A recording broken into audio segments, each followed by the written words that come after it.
Hi, and welcome to this installment of Frank and Mary here in Northborough, and welcome back. We have not had shows. We did not have a show last month, and I want to. I want to. I'm sorry, and I haven't done a show for a while, so I can't do this. So the point of this show, this show is about Frank and Mary. So this is Frank and Mary in Northborough. If you haven't seen my presentations before, you may know that I'm an elder law attorney. My day job, I work at Myrick O'Connell.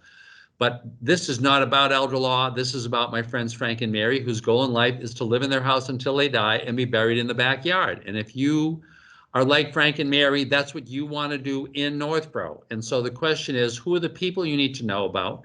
What are the programs you need to know about if you want to do exactly that? If you want to live happily ever after, right here in Northborough. So I have a wonderful guest today. I do not have a co-host because as you know, your last senior center director moved on to Littleton actually, and now you have an interim senior center director with whom I spoke, and she said she really didn't, because she's interim, didn't want to be on as a co-host during that period. So I'm doing the shows until you have a new senior center director, and hopefully we can then lure him or her to come on. But in the meantime, we have a wonderful guest today who is involved with an organization that is it's a unique home care organization. I had Doug on several years ago, but I wanted to have him come back on to talk about how the organization works, how it has changed as a result of COVID. Everything has changed as a result of COVID, and what they do. So Doug Peck, Doug, you live in Southborough. You're not far away. You grew up in Ashland. Yeah.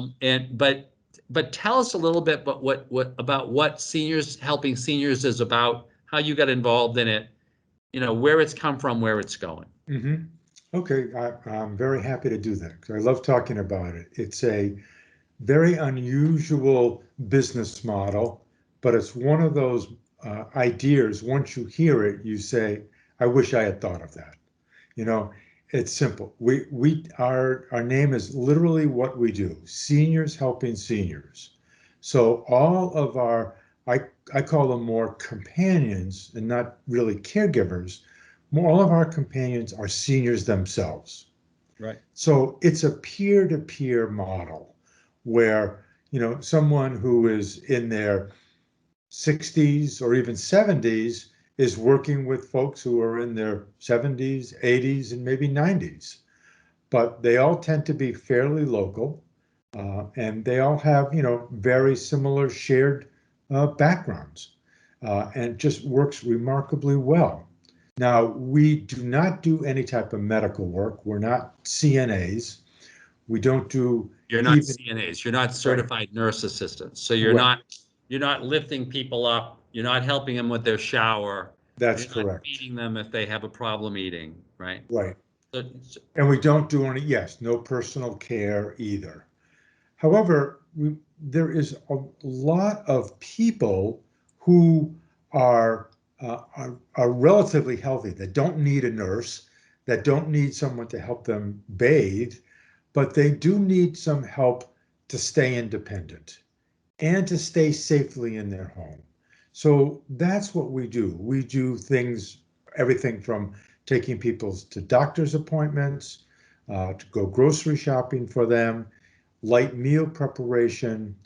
But the biggest thing that we offer, and what's really come out of this whole pandemic, is we offer companionship. And one of the big uh, unforeseen consequences of the pandemic was the isolation that people felt. They were afraid to go out. A lot of more senior level people, they weren't driving anymore. They were even afraid to ride with other people, and they had no place to go. So that type of loneliness and that type of isolation has a real physical effect on people. We saw many people that were our clients who did not see people for a few months really deteriorate, and to the point where it's very difficult to try to come back to where you were. So, what we offer is that type of socialization, that type of companionship. For example, few people like to go out and walk alone. Everybody knows that walking is good exercise. It's easy to do. The weather coming up right now is a really great for walking. I went out and took a walk myself this morning, but most people don't like to walk alone. Some people who are on walkers are afraid to even walk alone because they might fall. Right. Other people just a little unsteady and they want somebody there just in case they fall. We take people out for walks, which sounds like such a small thing, but it's such really a big thing for many people. Oh, it's a huge thing. And I think it really speaks to what you said at the beginning. Your clients are primarily people who want to stay independent, but they want to stay independent by being safe. Right. Because the goal, everybody wants to stay independent. But you've heard me say oftentimes, you can stay in your home for a long time, and everybody wants to stay in their home as long as you don't fall down, as Right. long as you don't break a hip, as long as there are things that were always a risk, a little risk, but they get bigger as you get older. And Yes. and the notion of walking outside, taking a walk on the sidewalk where you've got some uneven surfaces and you're hitting curbs and you're doing all this stuff, it's just better to be doing it with somebody else. Besides being more interesting, it's just kind of better, right? Right. It is, for sure. So we have two basic types of clients. We have clients that live alone. And they're anywhere from, in their 70s up until their early 90s. And so they're probably not driving. So we do a lot of driving for them. We do come in and keep them company. Oftentimes it's around a meal. So, it's always nice to share a meal with somebody as well, whether it's lunch or an early dinner, help you prepare it, clean up afterwards, do all those things. It's very hard even to wash dishes or make something at the stove if you're using a walker or a cane. It's just very cumbersome to do.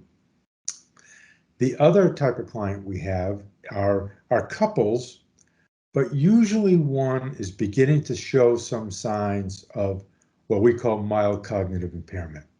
They're beginning to show a little bit of early dementia, and quite frankly, whoever is caring for them needs a break, needs some respite. So we'll come in, spend time with the person with some dementia while the other person is out grocery shopping, socializing with their friends, because it's very important for them to keep their social network going so they don't get sick. That's the last thing you want is your caregiver to become sick, and then you're both in trouble. Oh, then you're really in trouble. Very healthy. Really in trouble. Right. Yeah.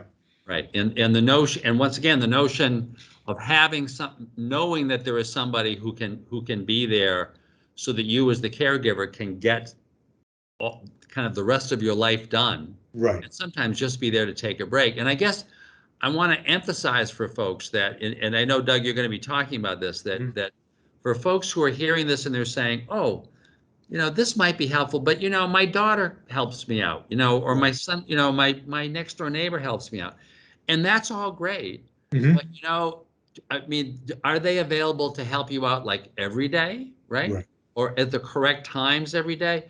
So when you're hearing this, you may want to say to yourself, so let me think about how my schedule works. Let me see the people who are now covering and think about, so is there a way that I can be taking some of the load off of them? Right. So that they're not covering like all the time, right? So that they're covering regularly, but during the times when it's really a stretch for them to come, I've got somebody that can still take care of it, right? Yeah. Because once again, you were describing meals, Yeah. So this isn't, you're not talking about somebody who actually needs help eating, right? Right. But I'm not so hot in the kitchen, right? I'm not, it's just not fun for me. It's just not fun for me. And that gets less and less fun, right? Right. The older you get. And so why do you want like making all of your meals to just be a chore? Maybe you're fine with making some of them, but do you really want to make all of them? Right. Isn't it just easier? And do you really want to wash the dishes? I hate dishes, And So to kind of figure that out, and I know in the back of people's minds, like you're thinking to yourself, oh, I just can't afford this, Mhm. I don't have the money. So I just, as an observation, Mhm. I know I deal with a lot, I deal with nothing but seniors. I have yet to find a senior who says they have too much money. Mhm. Nobody has enough money. Oh my God. And I know you want to be careful, right? Mhm. Because you want to make sure that you have enough money until you die. You don't want to be Mhm. out of money, and I get that. But what you may want to do is when you're balancing all these things out, figure out whether this is a legitimate expense. It's not a standard expense. It's not Mhm. like your taxes and your insurance and stuff.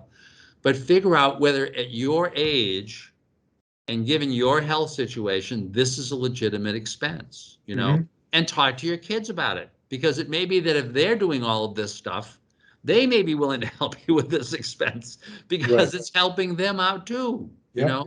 So, Yep. it's just really, really important. It is very important, and you asked me before, tell me a little bit how I started. Well, I Yep. ended up, after my father passed, helping my mother out. And she wanted to stay home alone. She was in Ashland, a home she's been in for, Ever. almost 50 years. Right. And I agreed that she wanted to stay there. But, I'm still working now. I had a to-do list. I'd go over there and she had me do this and do that. And I'd run back here. And, I finally said to my wife, she's the one that smartened me up. I said, I'm just running over there for an hour or so and do this and do that. And she says, Doug, what she really wants is for you to sit and have a cup of coffee with her. You know, she may not be around a whole lot more. Do you really want to be over there doing all the stuff around the yard and everything else? You can pay somebody to do that. But what you really want to do is spend quality time with her. Right. And that's what this, for people who have family that's helping them, that's what a little bit of this helps them to do. Takes the chores off of it and lets the family spend some quality time uh, with the people, Because even So, that daughter that you have who is a nurse, right, who comes over all the time, she doesn't really want to be your nurse. right, Trust me on this. She right, wants to be your daughter, and she'll be your nurse if you kind of if she absolutely has to be, right? But going to Doug's point, if you want to be spending time with your daughter, do you really want to be spending time with your daughter, the nurse, mm-hmm, or with your daughter, mm-hmm, So you want to figure that out. So I've been trying to emphasize this, Doug, from the perspective of the people who might want this kind of service. Can right, you talk about on the other side, who are the people who do this? And I mm-hmm, want to emphasize this is seniors helping seniors, but it is seniors helping seniors, and they're getting paid. They're not getting right, paid a huge amount. These are paid positions. yep, So talk about who the people are who are the seniors who are helping the seniors. right. And they come from all types of backgrounds. What they are generally are people who have often taken care of a loved one themselves, and the loved one may have passed, but they want to continue doing this. They're we start some of them young. It's one of the things that the pandemic has done. It's sort of dropped our age down. So we start people that are around 50. We want people with, Wow, you God, if know, I could remember 50, 40, 45 years of experience, yeah, that's a long time ago. doing this. I tell people, look, if you know what a good neighbor does, this is what we are. We act like a good neighbor because oftentimes there's just no more neighbors around anymore for you. The neighborhoods are gone, the families are gone. We're like a friendly neighbor who comes in, someone that you knew from church or from someplace, and just helps you out. And that's what the job is, just being a good neighbor to somebody else. So we have them. We have salespeople. We have nurses. We have people that have driven school buses. We have really all kinds of people. They just tend to be very kind, have a big heart, and also enjoy meeting and talking to people. That's just a big piece of it. And listening to their stories. Right, What they're not is they're not on their phones. you right. know, they're not being distracted by all the social media and everything else. they're good listeners. They've had, they know, they remember, Ronald Reagan. They remember Richard Nixon. They remember where they were when John Kennedy was assassinated. So there are shared stories to talk about. And most of them are from, surrounding towns. I've had some that have been almost neighbors, Right. that may be 10 years apart, but one knew the younger brother, one knew the older sister, So it's really funny, it's a small world, the kind of connections that you make. And The they're other really, thing is, and they're as we really, talk about family, yeah. is what this is a good plan B. After all, if your daughter is going to go on vacation for 2 weeks, what happens if you need to go to a doctor? What happens if you need, all this stuff? And everybody's got busy lives. This is a good plan B. And I think what you need to be as you grow older is to have that kind of flexibility and anticipate what's going to happen. So you're not in you're not in a crisis. You're not in a crisis. That's where you don't want to be. You want to know you have a little bit of help if you need it. And I think that the analogy to the neighbor is really good because it really is about it. It looks like what in our generation when we were growing up would have been neighbors helping neighbors. Right. And it's not that neighbors are not friendly now, but they're working. Everybody's working. So Right. it used to be that there were kind of there were these folks in the middle, women, Mm-hmm. right, Mm-hmm. who were taking care of their kids. And they were always also taking care of the lady down the street, Mm-hmm. who's because the husband was died and it's a widow and but they don't exist now because they're working. Right. Everybody's working.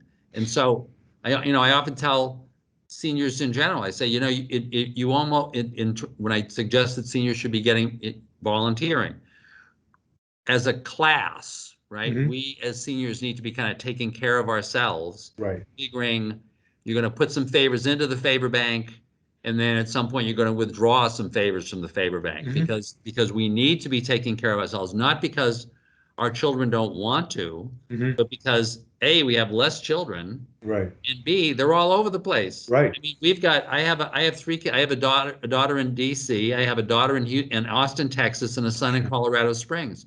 All very Yeah. wonderful, dedicated kids, but they're Yeah. not stopping by to have a cup of coffee with me Right. or walk me around the street, and they can't. It's they've got lives. They got their Right. day jobs. They've got a lot of stuff to do. So going back to those folks who are working for you, Doug, Mm-hmm. can you talk? I know that part of what you're doing right now is also encouraging people who might want to work with you, right? Because Absolutely. you've always told me that you're constantly looking.